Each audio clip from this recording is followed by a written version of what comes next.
Hello, spooky friends. Another creepy kitchen episode here for you today. I need a creepy apron. I need a creepy apron. I have spooky oven mitts. Obviously now the next logical step in my haunted homemaking journey is an apron. I also would really like to have something that kind of feels a little Christine McConnell-esque with still kind of the spooky vintage cuteness, but for me.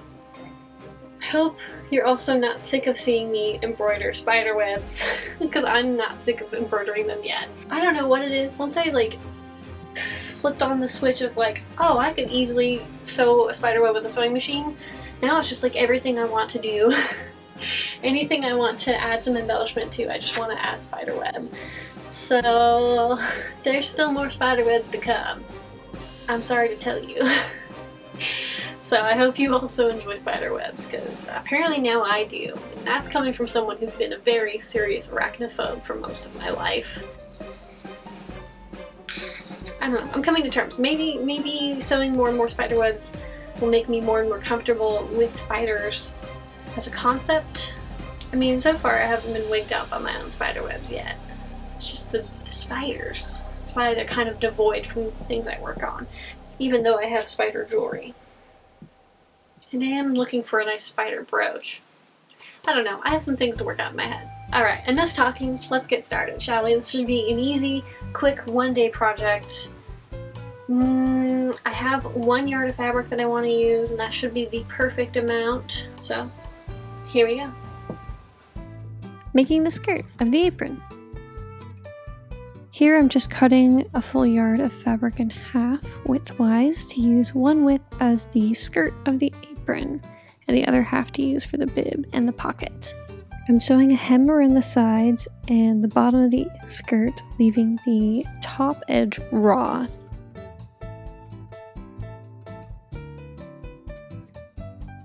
Now I'm just gathering the skirt using the 2-stitch method, where you have 2 lines of stitching across the top.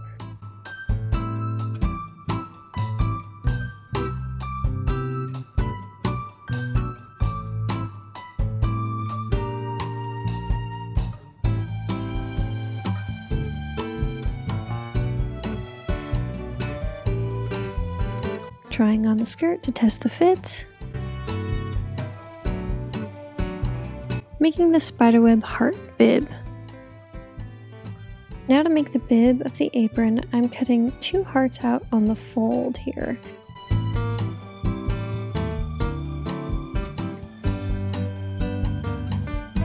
And a third out of interfacing, which I will baste onto the heart. If you have fusible interfacing, you wouldn't have to do this step.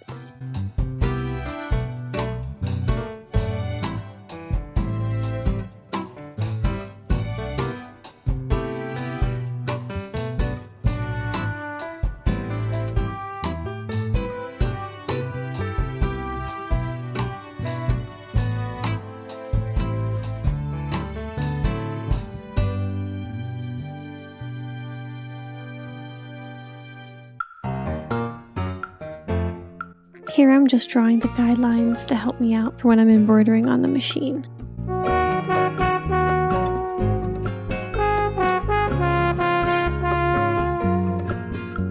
Here I am just going over those chalk marks. I'm actually going over them twice. Now you can do this where you take 2 spools of thread and thread your machine, and then you only have to do this once. However, I was being lazy, which always means for me that I have to do extra work. So I just stitched over every line twice.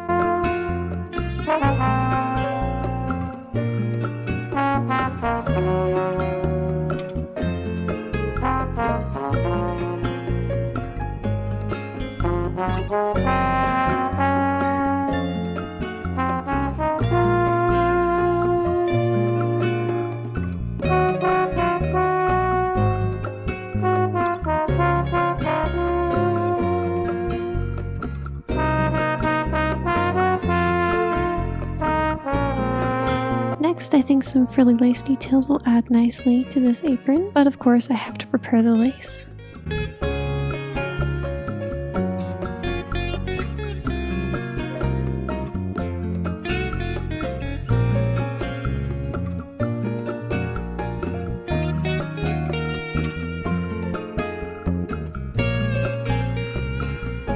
Here I'm just hand pleating and pinning the lace down onto the heart. I sewed the ends of the lace together to form a neater finish before actually trimming the lace to make it a little easier for me to sew this down.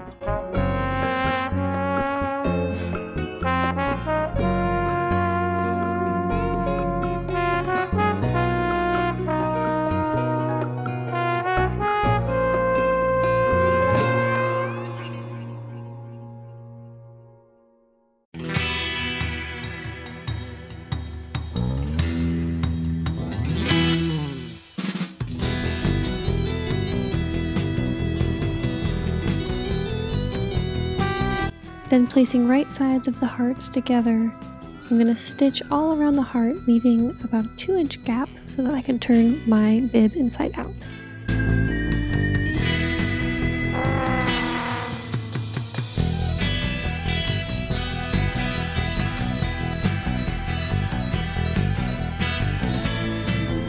Trimming the excess to reduce the bulk before turning inside out. And then here it is, right sides out. You can see how the lace turned out. Pretty cute if you ask me.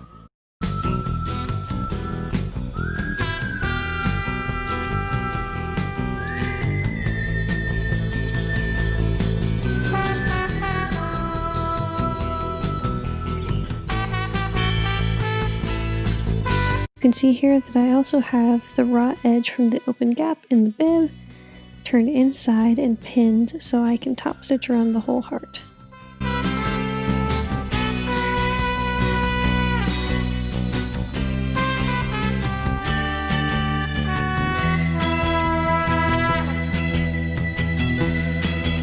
Now for the apron's waistband. I cut a 4-inch wide by 23-inch long rectangle for the waistband, adding some wide 23-inch long hemming lace to each side to act as the ties, and I'll just sew those kind of in a little sandwich situation.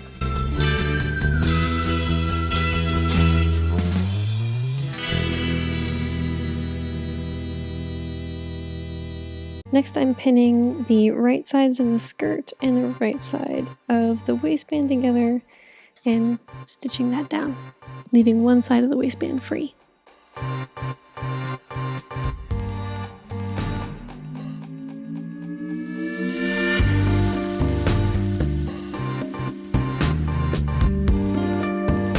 I then fold the back side of the waistband to the inside with the raw edges hidden and top stitch that down out of pure laziness. Normally you would just whip stitch this edge down on the inside. Now finding the midpoint of the skirt, I will put a pin here so I can place the heart bib in a somewhat asymmetrical spot before sewing it in place.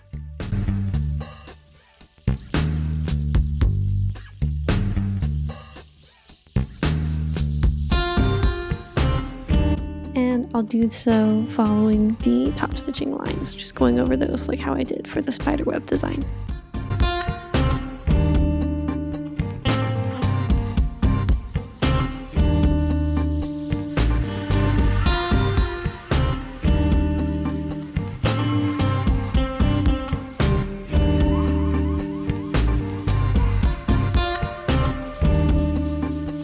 Adding the pocket.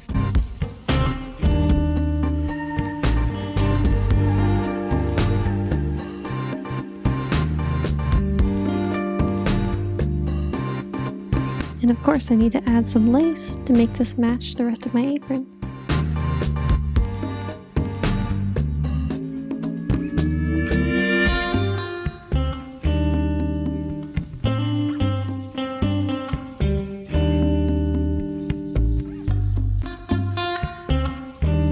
My pocket pinning method is only for the most depraved Sado sewing masochists out there. Now of course you could just, iron your pocket to hold all these raw edges inside, but honestly, I've already used the iron way more than I normally do, so pins it is.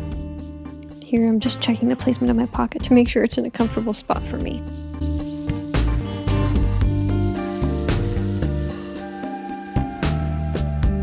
Now I gotta top stitch this bitch down before I stab myself again, and then I'm finally done.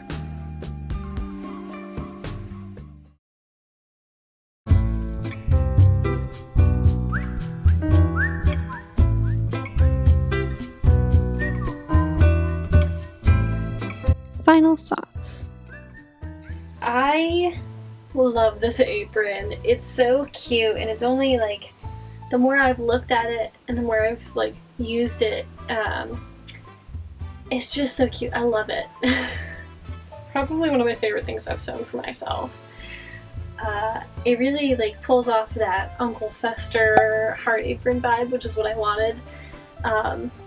Even though I didn't really expressly say that, that's kind of what was going on in my subconscious. I had recently rewatched Ab's Family Values, and that apron is just so funny and cute. You know, a couple things I think I would change. I might starch this lace so that it stays up, or I might have chosen maybe a smaller lace or done just like a fabric ruffle instead, because that would probably be a little bit stronger than just this floppy lace by itself. I think the other thing I would change is if I did this again, I would round the corners instead of it being like a rectangle that I gathered down. I think I would round the edges so it was just kind of more of a round piece. I don't know if that makes any sense. And then I'd also add some more of the same lace to the edging just to add some extra girliness to it, extra femininity to it. If you enjoyed this and you also want an apron for yourself, maybe you don't want such a feminine apron, I will be making a more unisex apron that I think is suitable for anyone, no matter how you decide to dress. And that one will be coming up pretty soon as well. I also have plans on showing you some spooky cooking, so that'll also be a part of this Creepy Kitchen series. So keep tuned for that as well. Keep it creepy.